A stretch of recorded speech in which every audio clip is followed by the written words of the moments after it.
Hi welcome back to my channel. ఈరోజు కథ నీ మాయలో పడిపోతున్న 8వ భాగాన్ని వినేద్దాం. మధు ఇంటికొచ్చేసరికి టైం దాదాపు 11 అవుతుంది. నిద్ర ముంచుకొచ్చేస్తుంది. డ్రెస్ చేంజ్ చేసుకుని వచ్చి పడుకుందామనేంతలో వీడియో కాల్ వచ్చింది. ఎవరు చేశారా అని మొబైల్ కేసు చూసింది.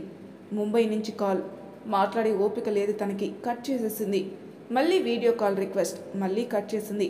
ఫోన్ పక్కన పడేసి పడుకోబోయింది. వాట్సాప్ నోటిఫికేషన్ వచ్చింది. వీడియో కాల్ ఎత్తలేదని మెసేజ్ చేశాడు ఈడియట్ అని అనుకుంది. వాట్సాప్ ఓపెన్ చేసి చూసింది. వీడియో కాల్ చేస్తే యాక్సెప్ట్ చెయ్యవే? కోపంగా ఉన్న ఈమోజీ పంపించాడు ఆ ఈడియట్. కళ్ళు దొబ్బాయా? టైం ఎంతైందో తెలీదా? కోపంగా ఉన్న ఈమోజీ సెండ్ చేసింది మధు. షూటింగ్ కంప్లీట్ చేసుకుని ఇప్పుడే వచ్చాను. సారీ. పడుకున్నావా? డిస్టర్బ్ చేశానా అన్నాడు అతను. పడుకోలేదులే, బట్ బాగా నిద్రొస్తుంది. నేను కూడా ఇప్పుడే ఇంటికొచ్చా అంది మధు. నీకు షూటింగ్స్ ఎలాగో లేవుగా, ఎందుకు అర్ధరాత్రి దాకా బయటకు తిరిగి జనాల్ని హింసించడం అని వెక్కిరిస్తూ ఉన్న ఈమోజీ సెండ్ చేశాడు అతడు. నేను ఎక్కడ ఎందుకు తిరిగితే నీకెందుకురా? ఈడియట్. ఇంపార్టెంట్ విషయాలు ఏమీ లేకపోతే ఫోన్ మూసి పడుకో, నన్ను కూడా పడుకోనివ్వు. హే వెయిట్, ఒక సలహా అడుగుదామని చేశాను అన్నాడు. టాప్ మెయిల్ సెలబ్రిటీకి నా సలహా అవసరమా? ఓఏ కాకపోతే? అబ్బా విను మధు, నేను హైదరాబాద్ షిఫ్ట్ అయిపోదాం అనుకుంటున్నాను. నువ్వేమంటావు? ముంబైలో నువ్వు బాగా బిజీగానే ఉన్నావుగా. వెబ్ సిరీసు, మూవీసు, యాడ్స్ అవన్నీ వదిలేసి హైదరాబాద్ రావడం దేనికి అని రిప్లై ఇచ్చింది మధు. ఏమో ఉండబుద్ధి కావట్లేదు. అయినా నా లవర్ హైదరాబాద్లో ఉండగా ముంబైలో నేనేం చేస్తా చెప్పు. నవ్వుతూ ఉన్న ఈమోజీ సెండ్ చేశాడు. ఎవర్రా హైదరాబాద్లో నీ లవరు అని అడిగింది మధు. ఇంకెవరు, నువ్వే. గట్టిగా నవ్వుతున్న ఈమోజీ సెండ్ చేశాడు. మొహం పచ్చడి చేసేస్తా ఇంకోసారి ఆ మాట అన్నావంటే. కోపంగా ఉన్న ఈమోజీ సెండ్ చేసింది. వద్దులే తల్లి, నువ్వు చేసినా చేస్తావు. నా కెరీర్ సర్వనాశనం అయిపోతుంది. కానీ ఒక తెలుగు సినిమాలో ఆఫర్ వచ్చింది. సో థింకింగ్ టు షిఫ్ట్ అన్నాడు. అందుకే నిన్ను ఈడియట్ అనేది. ముంబైలో ఎంతమంది తెలుగు వాళ్ళకి అవకాశాలు వస్తున్నాయి చెప్పు. You are doing well. ఒక్క తెలుగు మూవీ కోసం మొత్తం షిఫ్ట్ అవ్వడం దేనికి? ఈడియట్ అంది. ఎస్, నేను ఈడియట్ని. నువ్వేగా నాకు ఈడియట్ అని పేరు పెట్టింది. ఏడుపు ఈమోజీ పెట్టాడు. సరే, రేపు ఎప్పుడో మళ్ళీ మాట్లాడుకుందాం. బాగా నిద్ర వస్తుంది, సరేనా? నో, ఒక 2 నిమిషాలు చాట్ చేయహే. చెప్పడం మర్చిపోయా. కంగ్రాట్స్, సుభాష్ మూవీలో మంచి ఛాన్స్ కొట్టేశావు. పార్టీ ఎప్పుడు ఇస్తున్నావు? నువ్వు వచ్చినప్పుడు ఇస్తాలే. అయినా కొత్త వాళ్ళకి ఆ రోల్ ఇద్దామనుకున్నాడు కనుక ఛాన్స్ వచ్చింది. అదేమీ గొప్ప విషయం కాదులే. నో మధు, టాలెంట్ లేకపోతే సుభాష్ ఛాన్స్ ఇవ్వడు. ఆ విషయం అందరికీ తెలుసు. I know your talent. సర్లే, థ్యాంక్స్ అన్నాడు మధు అని రిప్లై ఇచ్చింది మధు. మధు, నన్ను మిస్ అవుతున్నావా? అస్సలు అవ్వట్లేదు. ఇలా చూడు, మన మధ్యలో ఫ్రెండ్షిప్ తప్ప ఏమీ లేదు. నువ్వు అలా అర్థం పర్థం లేని తింగర ప్రశ్నలు వేస్తే నీ నెంబర్ బ్లాక్ చేసేస్తా. మైండ్ ఇట్ అంది. తెలుసు తల్లి, ముంబై వదిలేసి 1 year అయింది. నీ కోపం 1% అన్నా తగ్గిందా లేదా అని జస్ట్ చెక్ చేసా. అస్సలు తగ్గలేదు. నువ్వు ఎప్పటిలాగే ఉన్నావు, ఏమీ మారలేదు. ఇప్పుడు కూడా సేమ్ కోపిష్టి మొహానివి. హిహిహి అన్నాడు. సర్లే, సంతోషించాములే కానీ గుడ్ నైట్. ఇంకా పడుకో, బాయ్ అంది. రాక్షసి, అప్పుడే మొబైల్ పక్కన పడేసావా? మధు నుంచి రిప్లై లేదు. ఏయ్ నిన్నే, కొంచెం కూడా నీకు హ్యూమానిటీయే లేదా అన్నాడు. మధు రిప్లై లేదు. సర్లే, ఏమన్నా అవసరమైతే పింక్ చేయి. పడుకోలే, గుడ్ నైట్, బాయ్ అని పెట్టాడు. సరిగ్గా 3 రోజుల తర్వాత రాత్రి సమయం దాదాపు 11 అవుతూ ఉండగా అప్పటిదాకా యాక్టింగ్కి సంబంధించిన బుక్స్ చదివి ఇక పడుకోవడానికి లేచింది మధు. పింక్ ట్రాక్ సూట్ పైన వైట్ టీషర్ట్ వేసుకుని ఉంది. హెయిర్ మొత్తం పైకి క్లిప్తో మడిచిపెట్టేసి ఉంది. చెవులకి చిన్న బటన్స్, మెడలో చిన్న గోల్డ్ చైన్ చూడగానే మతిపోయేలా అందంగా ఉంది. ఇంకా పడుకోబోయేంతలో మొబైల్ రింగ్ అయింది. ఈ టైంలో ఎవరు చేస్తారు? ఆ ఈడియట్ గాడి అయి ఉంటాడు అనుకుని తిట్టుకుంటూ మొబైల్ తీసి చూసింది. బట్ ఆ ఇన్కమింగ్ కాల్ వినోద్ దగ్గర నుంచి. ఈ టైంలో వినోద్ ఎందుకు చేస్తున్నాడు? ఏదైనా ఎమర్జెన్సీయా అనుకుని వెంటనే కాల్ లిఫ్ట్ చేసింది. వినోద్ చాలా నెమ్మదిగా అడిగాడు. మధు, పడుకున్నావా? ఇంకా లేదు. ఏం? If you don't mind car పంపిస్తాను. ఒక్కసారి అన్నయ్య ఇంటికి రాగలవా? మధు మనసు ఒక్కసారిగా కీడు శంకించింది. ఎందుకు? ఏమైంది? కంగారుగా అడిగింది. వినోద్ చాలా లో వాయిస్తో, సన్నీకి 2 రోజుల నుంచి బాగలేదు. హై ఫీవర్, అస్సలు దిగట్లేదు. స్పృహలో కూడా లేడు. అంతే ఒక్కసారి మధు గుండె గుబేలు మంది. ఏ హాస్పిటల్ అని అడిగింది. సెక్యూరిటీ భయం కొద్దీ ఇంట్లోనే ఉంచాడు అన్నయ్య. డాక్టర్స్ కూడా ఇక్కడే ఉన్నారు. కారు పంపిస్తా, ఒక్కసారి రాగలవా? నీ గురించి వాడు చాలా బెంగపెట్టి ఉన్నాడనిపించింది. చాలా బాధగా చెప్పాడు వినోద్. లొకేషన్ షేర్ చేయి, నేను వెంటనే వచ్చేస్తున్నాను. ఇంత నైట్లో ఒక్కదానివే వద్దు మధు, నేను కారు అని చెప్పేంతలో వినోద్ మాట పూర్తి చేయకుండానే ఏయ్ చెప్పింది అర్థం కదా, లొకేషన్ షేర్ చేయి అని అరిచింది. వినోద్ హడలిపోయాడు. ఇప్పుడే చేస్తాను అని ఫోన్ పెట్టేశాడు. ఒక్క క్షణం కూడా మధు వేస్ట్ చేయలేదు. హెల్మెట్ తీసుకుని ఉన్నపలంగా ఇంటికి తాళం వేసేసి బైక్ తీసుకుని స్టార్ట్ అయింది. వినోద్ షేర్ చేసిన లొకేషన్ని గూగుల్ మ్యాప్లో కొట్టి బైక్ మ్యాక్సిమం స్పీడ్తో కనీసం ట్రాఫిక్ సిగ్నల్స్ కూడా పట్టించుకోకుండా వెళ్ళిపోయింది. రాత్రి 11 తర్వాత కాబట్టి రోడ్స్ ఖాళీగానే ఉన్నాయి. ఒక అరగంటలో విరాట్ ఇంటికి వచ్చేసింది. మధుని చూసిన సెక్యూరిటీ, మేడం మీరు మధు మేడమా అని అడిగాడు. అవును అన్నట్టు తలూపింది మధు. రండి మేడం అని లోపలికి దారి చూపించాడు సెక్యూరిటీ. లోపల హాల్లో విరాట్, వినోద్తో పాటు మరొకరు ముగ్గురు కూడా కూర్చునున్నారు. అందరి మొహాలు ఆందోళనతో నిండున్నాయి. మధు హాల్లోకి ఎంటర్ అయిన వెంటనే అందరి కళ్ళు మధుకేసే తిరిగాయి. అందరి ముఖాల్లోనూ ఆశ్చర్యం. విరాట్ షాక్ తిన్నాడు. మధు, నువ్వు ఇక్కడ ఈ టైంలో? వినోద్ వెంటనే తేరుకున్నాడు. లోపలికి రా మధు, సన్నీ రూమ్ 5th ఫ్లోర్లో ఉంది, పద తీసుకెళ్తా అని సన్నీ రూమ్ కేసి నడిచాడు. మధు తలదించుకొని వినోద్ వెనకే నడిచింది. తేరుకున్న విరాట్, మిగతా ముగ్గురు కూడా అటువైపే నడిచారు.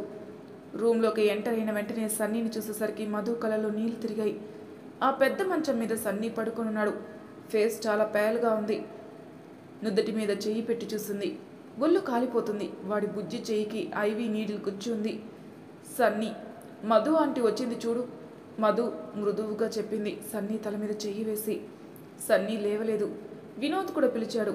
సన్నీ, మధు ఆంటీ వచ్చింది నీకోసం, లేనా నా కళ్ళు తెరువు అన్నాడు. కానీ సన్నీ లేవలేదు.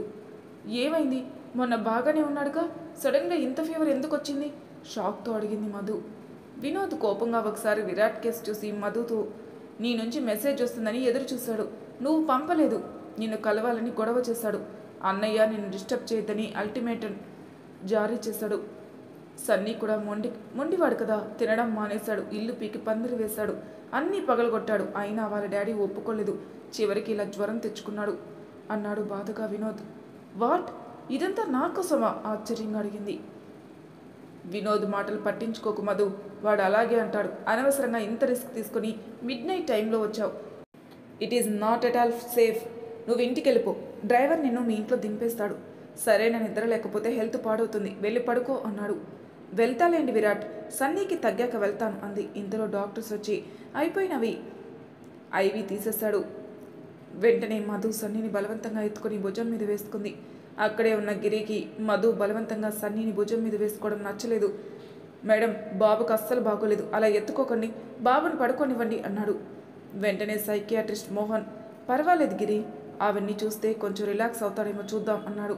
మధు బలవంతంగా సన్నీని లేపింది. సన్నీ, మధు ఆంటీ కేసు చూడు అంటూ మధు స్మెల్, మధు హగ్ సన్నీకి తెలిసినట్టుంది. అతి కష్టం మీద కళ్ళు తెరిచి చూశాడు. మళ్ళీ కళ్ళు మూసుకొని మళ్ళీ తెరిచి కళ్ళు పెద్దవి చేసి చూశాడు. వెంటనే పూర్తి స్లోలోకి వచ్చాడు. మళ్ళీ బొద్దుగా ఉన్న తన చేతులతో మధు మెడ చుట్టూ చుట్టేశాడు. మధు సన్నీని గట్టిగా హగ్ చేసుకుని గాఢంగా ముద్దు పెట్టుకుంది. వాళ్ళిద్దరిని అలా చూసి అందరూ ఆశ్చర్యపోయారు. ఏమన్నా తినిపించాలా? డాక్టర్ని అడిగింది. వెంటనే పాలలో పసుపు కలిపి తీసుకొచ్చి మధు చేతికిచ్చాడు గిరి. మధు పట్టిస్తుంటే మారు మాట్లాడకుండా బుద్ధిగా తాగాడు సన్నీ. నేను పడుకోబెడతాను, మీరందరూ బయటికెళ్ళండి మృదువుగా చెప్పింది మధు. అందరూ సరేనని బయటికి వెళ్ళిపోయారు. కానీ గిరికి వెళ్ళడం ఇష్టం లేదు. మధు ఎందుకో అతనికి నచ్చలేదు. కానీ ఆ విషయం బయటికి చెప్పలేడు. తప్పనిసరి గిరి కూడా బయటికెళ్ళాడు. సన్నీ నెమ్మదిగా పిలిచింది మధు. చటుక్కున మధు కేసు చూశాడు సన్నీ. పాట పాడినా సన్నీ, నువ్వు ఇప్పుడు బజ్జోవాలి సరేనా అని అడిగింది మధు. సన్నీ కళ్ళల్లో మెరుపు. సరేనని తలూపి మళ్ళీ మధు మెడని చుట్టేశాడు తన బుజ్జి చేతులతో. మధు కంఠం శ్రావ్యంగా వినిపించింది. రామలాలి మేఘా శ్యామలాలి అంటూ పాడుతూ ఉంటే విరాట్, వినోద్, డాక్టర్స్, గిరి, మిగతా సర్వెంట్స్ అందరూ ఆ గొంతులోని మాధుర్యానికి మైమరిచిపోయారు. మోహన్ విరాట్తో చెప్పాడు, విరాట్ సార్, మీకు మళ్ళీ చెబుతున్నాను, మన సన్నీకి ఆవిడే బెస్ట్ మెడిసిన్. ఆవిడ ఇన్ఫ్లుయెన్స్ సన్నీ మీద చాలా ఉంది. ఒక 3 మంత్స్ పాటు ఆవిడ సన్నీ కేర్ టేకర్గా ఉంటుందేమో కనుక్కోండి. ఈ 3 మంత్స్లో సన్నీ కంప్లీట్ నార్మల్ అయిపోతాడు. ఆమె ఒక యాక్ట్రెస్, తన ప్రొఫెషన్ తనకుంది. సన్నీ మీద ప్రేమతో వచ్చింది అంతే. నీకు చేత కాకపోతే ఐ విల్ చేంజ్ డాక్టర్, సీరియస్గా చెప్పాడు విరాట్. మోహన్ గతుక్కుమన్నాడు. నోరు మూసుకొని కూర్చున్నాడు. సన్నీ నిద్రపోయాక మధు కిందికొచ్చింది. నైట్ డ్రెస్లో ఉన్న పలంగా వచ్చేసిన మధుని చూసి విరాట్ మనసులో చెప్పలేనంత హాయి అనిపించింది. థ్యాంక్స్ మధు, కూర్చో అన్నాడు. మధు కూర్చుంది. వినోద్తో 2 రోజుల నుంచి సన్నీకి బాగోకపోతే ఇప్పుడా చెప్పేది అని కోపంగా అడిగింది. వినోద్ అమాయకంగా ఫేస్ పెట్టి, నేను మా అన్నయ్యకి లాయల్ తమ్ముణ్ణి. అన్నయ్య మాట కాదని ఏమీ చెప్పను. అన్నయ్య చెప్పొద్దని చెప్పాడు, అందుకే చెప్పలేదు అన్నాడు కళ్ళు టపటపలాడిస్తూ. మధుకి ఒళ్ళు మండిపోయింది. అలా అయితే మరి ఆ రోజు నైట్ మీటింగ్ క్యాన్సిల్ చేయించమని ఎందుకు అడిగావు? వినోద్ చెప్పొద్దని మధుకి సైగ చేస్తాడు. 1 మినిట్, మీటింగ్ క్యాన్సిల్ చేయించమని నిన్ను అడిగాడా అన్నాడు విరాట్. అబ్బే లేదన్నయ్యా. అవును అడిగాడు అంది మధు. అన్నయ్య అదే డైరెక్టర్లు బ్రతిమలాడితేను అంటూ నీళ్లు నమలసాగాడు. నీకు next 3 years bonus cut, no leaves for vacation అన్నాడు విరాట్. అన్నయ్య ప్లీజ్, బోనస్ కట్ చేసినా పర్వాలేదు, కనీసం 6 monthsకి ఒకసారైనా నేను వెకేషన్కి వెళ్ళకపోతే పిచ్చివాణ్ణి అయిపోతాను ప్లీజ్ అన్నాడు బ్రతిమలాడుతూ. వినోద్ని అలా చూసి మధుకి భలే హ్యాపీగా ఉంది. వినోద్, ఆ వీడియో మీ అన్నయ్య చూశారా అంది అమాయకంగా ఫేస్ పెట్టి. వినోద్ గుండె జారిపోయింది. వద్దు ప్లీజ్ అని సైగ చేసాగాడు. ఏం వీడియో అని అడిగాడు సీరియస్గా. ఇప్పుడే చూపిస్తా ఆగండి అని మొబైల్ ఓపెన్ చేయబోయింది. Madhu, you are too good, good actress, good singer, super talented. నువ్వు తక్కువ టైంలో స్టార్ హీరోయిన్వి అయిపోతావు, పెద్ద పెద్ద అవార్డ్స్ నీకు వస్తాయి అని ఇంకా ఏదో వినోద్ చెప్పబోతుండగా, ఇఫ్ యూ డోంట్ మైండ్ మీ అన్నయ్య ఈ వీడియో చూశాక అప్పుడు కంటిన్యూ చెయ్యి సరేనా అని మొబైల్లో వాట్సాప్లో వీడియో ఓపెన్ చేసి ఇచ్చింది మధు. తన జిట్టు మొహంతో అందరినీ తిడుతున్న వీడియో అది. ఇందాక 3 years అన్నాను కదా, మేక్ ఇట్ ఫర్ 5 years అన్నాడు విరాట్. తర్వాత వాళ్ళిద్దరి మధ్యలో జరిగిన మొత్తం సంభాషణ చదివాడు. అందులో వినోద్ మధుని వదిన అని సంబోధించడం విరాట్కి బాగా నచ్చింది. అన్నయ్య ప్లీజ్ ఇంకెప్పుడు ఇలా చేయను, ఈ ఒక్కసారి క్షమించేసేయి అని బ్రతిమలాడసాగాడు. విరాట్ చిన్నగా నవ్వి, సరే ఇంకెప్పుడు ఇలా చేయకు అన్నాడు. ఇంతలో గిరి, విరాట్ బాబు, సన్నీ బాబుకి ఫీవర్ తగ్గిపోయింది, చెమటలు పట్టాయి అని చెప్పాడు. అందరూ సన్నీ రూమ్కి వెళ్ళి చూశారు. డాక్టర్ సన్నీ టెంపరేచర్ చెక్ చేసి, wow it's really miracle, he's normal now అన్నాడు. అందరూ ఊపిరి పీల్చుకున్నారు. మధు, నువ్వు వెళ్ళి పడుకో, గిరి రూమ్ చూపిస్తాడు అన్నాడు. నేను సన్నీ రూమ్లోనే పడుకుంటాను ప్లీజ్ అంది మధు. గిరి వెంటనే రియాక్ట్ అయ్యాడు. సన్నీ బాబుని మేము చూసుకుంటాం మేడం, మీరు గెస్ట్ రూమ్లో పడుకోండి అన్నాడు వినయంగా. వినోద్ విరాట్ కేసు చూసి ఏదో సైగ చేశాడు. విరాట్ సరేనని తలూపి, సర్లే మధు ఇక్కడే పడుకో, ఏమన్నా కావాలంటే పిలు, గుడ్ నైట్ అని చెప్పి మిగతా అందరితో కలిసి బయటికి వెళ్ళిపోయాడు. కాసేపట్లో డాక్టర్లు వెళ్ళిపోయారు. వినోద్ విరాట్ స్టడీ రూమ్లో కూర్చున్నారు. అన్నయ్య, నువ్వు ఒకసారి మధుతో మాట్లాడు. సన్నీ హెల్త్ కన్నా మనకి ఇంపార్టెంట్ విషయం ఏముంటుంది? 3 months తను ఇక్కడ ఉంటే సన్నీ హెల్త్ బాగుపడడంతో పాటు మేబీ మీ ఇద్దరికి మధ్య రిలేషన్ కూడా ఏర్పడుతుందేమో. విరాట్ ఏం మాట్లాడలేదు, విని ఊరుకున్నాడు. వినోద్ కంటిన్యూ చేస్తాడు. ఇన్నేళ్లలో నువ్వు ఏ అమ్మాయిని ఇష్టపడలేదు, it is your first love. పైగా సన్నీకి తనంటే చాలా ఇష్టం. At the same time Madhu కూడా సన్నీ అంటే ప్రాణం.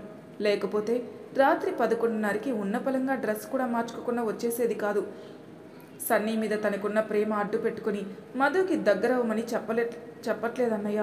తన కష్టాలు విని నువ్వు ఎంత బాధపడ్డావో నేను నా కళ్ళారా చూశాను.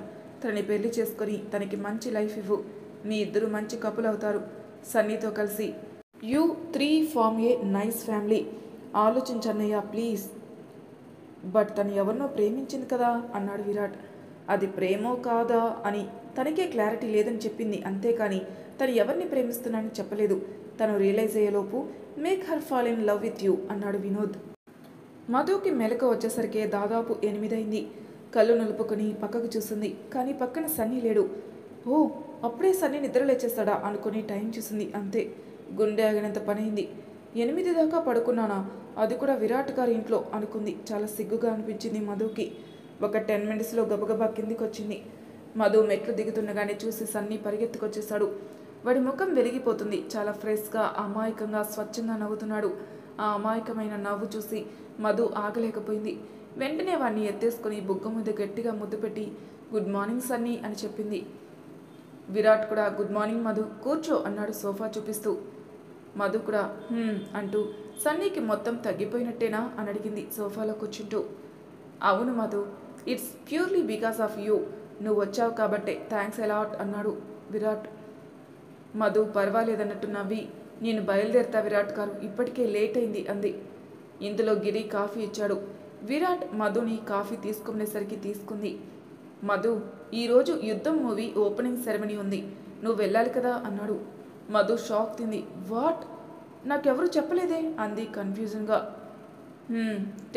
10 గంటలకు ఉంది అన్నాడు. ఒక్కసారిగా గుండె గుబేల మంది మధుకి. ఆల్రెడీ 8 దాటింది, నేను ఇంటికి వెళ్ళి రెడీ అయ్యి వెన్యూకి వెళ్ళేటప్పటికే లేట్ అయిపోతుంది అని కాఫీ కప్ టేబుల్ మీద పెట్టేసి విరాట్ గారు నేను బయలుదేరుతాను సన్నీ బాయ్ అని బయటికి హడావిడిగా నడవబోయింది. 1 సెకండ్ మధు, ఫస్ట్ కాఫీ తాగు అన్నాడు విరాట్. లేదు విరాట్ గారు, నేను వెళ్తాను, డ్రెస్ కూడా రెడీగా లేదు, ప్లీజ్ తర్వాత కలుద్దాం బాయ్ అంది. Madhu, I have arrange everything, first ప్రశాంతంగా కాఫీ తాగు అన్నాడు. మధు ఏదో చెప్పబోయేంతలో ఒక 25 ఏళ్ల అమ్మాయి వచ్చింది. ఆ అమ్మాయి విరాట్ని గుడ్ మార్నింగ్ సార్, మీరు చెప్పినవన్నీ తీసుకొచ్చాను అంది. మధు, తను స్టైలిస్ట్ సోఫియా, తను నిన్ను రెడీ చేస్తుంది, సన్నీ పక్క రూమ్కి తీసుకెళ్ళు, గెట్ రెడీ చిరునవ్వుతో చెప్పాడు. మధు ఒక్కసారిగా ఆశ్చర్యపోయింది. కానీ విరాట్ గారు ఎందుకిలా, నేను ఇంటికి వెళ్ళి రెడీ అవుతాను అంది మొహమాటంగా. తను నీకోసమే వచ్చింది మధు, తీసుకెళ్ళు, గెట్ రెడీ అన్నాడు. ఇంకా కాదనలేక సోఫియాని విరాట్ చెప్పిన రూమ్కి తీసుకొచ్చింది మధు. ఆ రూమ్ సన్నీ రూమ్ కన్నా పెద్దగా ఉంది. పెద్ద వార్డ్రోబ్, సూపర్ డెకరేషన్స్, పెద్ద డ్రెస్సింగ్ టేబుల్, ఓవరాల్గా సూపర్ రిచ్గా ఉంది ఆ బెడ్రూమ్. దాదాపు 30 నిమిషాల తర్వాత ఒక బ్యూటీ మెట్లు దిగుతూ కిందికొచ్చింది. ఆమె light blue colour long frock ధరించి ఉంది. ఆ డ్రెస్కి మ్యాచింగ్గా white stone necklace and other accessories ఆమె అందాన్ని ఇంకా పెంచాయి. ఆమె హెయిర్ మొత్తం పైకి మడిచి హెయిర్ క్లిప్తో బన్ చేయబడి ఉంది. దానికి చిన్న చిన్న వైట్ స్టోన్ ఫ్లవర్స్ చక్కగా ఆర్డర్లో అమర్చబడి ఉన్నాయి. ఆ హెయిర్ స్టైల్ ఆమెకి ఒక డిగ్నిఫైడ్ అండ్ డీసెంట్ లుక్ని అందించింది. ఆమె పెదవులపై కదలాడుతున్న చిరునవ్వు చాలా మెస్మరైజింగ్గా ఉంది. ఆమె ఇంకెవరో కాదు మధు. బట్ విరాట్ కళ్ళకి ఆమె దివి నుంచి భూమికి దిగి వస్తున్న దేవకన్యలా కనిపించింది. ఆమె అందానికి ముగ్ధుడై అతనికి నోట మాట రాలేదు. అప్పుడే లోపలికొచ్చిన వినోద్ కూడా ఆమె కేసు చూసి రెప్పవాల్చడం మర్చిపోయాడు. వదినా, యు ఆర్ సో బ్యూటిఫుల్ అన్నాడు. థ్యాంక్ యూ, బట్ నా పేరు వదినా కాదు మధు అంది చిన్నగా స్మైల్ చేస్తూ. సన్నీ కూడా బుక్ మీద ఆంటీ మీరు చాలా బాగున్నారు, సూపర్ అని రాసి చూపించాడు. మధు అందంగా నవ్వి సన్నీ బుగ్గగిల్లి థ్యాంక్ యూ సన్నీ అంది. Virat sir, what you say అని అడిగింది ఒక మంచి కాంప్లిమెంట్ని ఎక్స్పెక్ట్ చేస్తూ సోఫియా. మధు కూడా విరాట్ ఏం చెబుతాడని అతని కేసు చూసింది. బట్ విరాట్ మధుతో ఏమీ చెప్పలేదు. సోఫియాతో మాత్రం thank you for your hard work Sophia అన్నాడు మనస్ఫూర్తిగా. మేడంకి పెద్ద మేకప్ అవసరం లేదు సార్, స్కిన్ చాలా స్మూత్గా ఫైర్గా ఉంది, అందుకే జస్ట్ టచ్అప్ ఇచ్చానంతే అంది నవ్వుతూ. మధు ఎంత అందంగా ఉందో విరాట్ కళ్ళలోని మెరుపు చెప్పకనే చెబుతుంది. విరాట్ని చూసి వినోద్ మనసులో పిచ్చగా నవ్వుకున్నాడు. కొంటెగా అన్నయ్య మరీ అలా వదిన్ని తినేసేలాగా చూడకు ప్లీజ్, మా వదినికి దిష్టి తగులుతుంది, నీ లవ్కి హెల్ప్ కావాలంటే అడుగు, నేను చేస్తాను అన్నాడు విరాట్ చెవులో. విరాట్ వినోద్ కేసు సీరియస్గా చూసి నో నీడ్ అన్నాడు. నువ్వు వద్దన్నా నేను నీ లవ్కి ఎలా హెల్ప్ చేస్తానో చూడు అని విరాట్ చెవులో చెప్పాడు. మధు, అన్నయ్య అటే వెళ్తున్నాడు, నిన్ను డ్రాప్ చేస్తాడు, వెళ్ళు అన్నాడు నవ్వుతూ వినోద్. మధు కొంచెం ఇబ్బందిగా లేదు, నేను క్యాబ్ బుక్ చేసుకుంటాను థ్యాంక్ యూ అంది. మధు, నేను సన్నీ రెడీగానే ఉన్నాం, సన్నీ నేను బాగా మిస్ అవుతున్నాడు, ఇట్స్ ఓకే, మేమిద్దరం నిన్ను ఓపెనింగ్ సెరమనీ వెన్యూ దగ్గర దింపేసి వెళ్ళిపోతాం, ఈ కాస్త టైం సన్నీ కూడా నీతో స్పెండ్ చేసినట్టుంటుంది అన్నాడు విరాట్. వినోద్ విరాట్ తెలివికి మనసులో మెచ్చుకోకుండా ఉండలేకపోయాడు. మిస్ అవుతుంది సన్నీ ఒక్కడేనా లేక నువ్వు కూడానా అని అడిగాడు నవ్వుతూ. విరాట్ చిన్నగా దగ్గాడు. ఆ దగ్గకి అర్థం వినోద్ని నోరు మూసుకోమని. ఆ విషయం అర్థం చేసుకున్న వినోద్ వెంటనే నోరు మూసేశాడు. మధు కూడా ఒక్క నిమిషం ఆలోచించింది. సరే విరాట్ గారు, థ్యాంక్స్ అలాట్ అంది. సన్నీ ఆనందానికి పట్టబగ్గాలు లేవు. అఫ్కోర్స్ విరాట్కి కూడా. విరాట్ సన్నీ చేయి పట్టుకుని కారు వరకు నడిచాడు. వెనక డోర్ ఓపెన్ చేసి, సన్నీ నువ్వు వెనకాల సీట్లో కూర్చో, ఆంటీ ముందు కూర్చుంటుంది అన్నాడు. ఎందుకో తెలీదు, వెంటనే సన్నీ సరేనని తలుపి బుద్ధిగా వెనక సీట్లో కూర్చున్నాడు. మధు కోసం ఫ్రంట్ సీట్ డోర్ ఓపెన్ చేసి తను కూర్చున్నాక విరాట్ డ్రైవింగ్ సీట్లో కూర్చున్నాడు. డ్రైవ్ చేస్తూ, ఏమైంది మధు, టెన్షన్గా ఉన్నావు అని అడిగాడు. ఇదే ఫస్ట్ టైం నేను ఇలా ఓపెనింగ్ సెరమనీకి అటెండ్ అవ్వడం. ప్రెస్ కాన్ఫరెన్స్ కూడా ఉంటుంది, వాళ్ళు కాల్ చేసి చెప్పారు అని విరాట్ వైపు తిరిగి, వాళ్ళు ఏం అడుగుతారో, ఏం చెప్పాలో, ఏం చెప్పకూడదో నాకేమీ తెలీదు, నాకు చాలా టెన్షన్గా ఉందండి అంది. మధు, నువ్వు నీలాగే నార్మల్గా ఉండు, ఎప్పుడూ నీ పెదవులపైన కాన్ఫిడెన్స్తో కూడిన చిరునవ్వు ఉంటుంది, దాన్ని అలాగే ఉండని, నువ్వు నీ మనసులో ఏమనుకుంటావో అదే చెప్పు అన్నాడు. నీకు ఎవరి గురించి నెగిటివ్గా మాట్లాడే అలవాటు లేదు. సమీర నీకు ఎంత నష్టం కలిగించినా నువ్వు ఒక్క తప్పుడు మాట కూడా తన గురించి మాట్లాడలేదు. I know you well. ఇప్పుడు కూడా ఎవరి గురించి నెగిటివ్గా మాట్లాడకు, నీ పర్సనల్ విషయాలు ఏవీ బయటపెట్టకు, నీ పాస్ట్ ఆర్ ఫ్యూచర్ గురించి కూడా ఏమీ చెప్పకు. మరీ టఫ్ క్వశ్చన్స్ వేస్తే సమాధానం దాటివేయి, ఓవరాల్గా నువ్వు నీలా ఉండు అని చెప్పాడు. విరాట్ చెప్పిందంత శ్రద్ధగా వింది మధు. చాలా థ్యాంక్స్ విరాట్ గారు, నాకు క్లారిటీ వచ్చింది ఇప్పుడు. బట్ చిన్న రిక్వెస్ట్, మీరు కూడా వస్తారా నాతో పాటు లోపలికి, నాకు ధైర్యంగా ఉంటుంది అని అడిగింది చాలా హోప్తో. విరాట్ నొచ్చుకుంటూ, సారీ మధు, నేను నీతో వస్తే అదొక పెద్ద న్యూస్ అవుతుంది. ఇది స్టార్ మూన్ కంపెనీ ఇన్వెస్ట్ చేస్తున్న మూవీ, నేను వాళ్ళకి కాంపిటీటర్ని, ఏమి అనుకోకు. ఐ కాంట్ కమ్, బట్ ఈ ప్రోగ్రామ్ లైవ్లో టెలికాస్ట్ అవుతుంది. నేను సన్నీ కారులో నుంచే చూస్తాం, ఏదైనా అవసరమైతే మెసేజ్ చేయి, రిప్లై ఇస్తాను అని చెప్పాడు. సరేనని తలోపింది మధు. మరి తర్వాయి భాగంలో ఏం జరుగుతుందనే ఎపిసోడ్లో తెలుసుకుందాం. అంతవరకు నా ఛానల్ సబ్స్క్రైబ్ చేయని వాళ్ళు ప్లీజ్ సబ్స్క్రైబ్ చేసుకోండి, లైక్ చేసి షేర్ చేయండి, మీ అభిప్రాయాలు నాకు కామెంట్ రూపంలో తెలియజేయండి. Thank you for listening.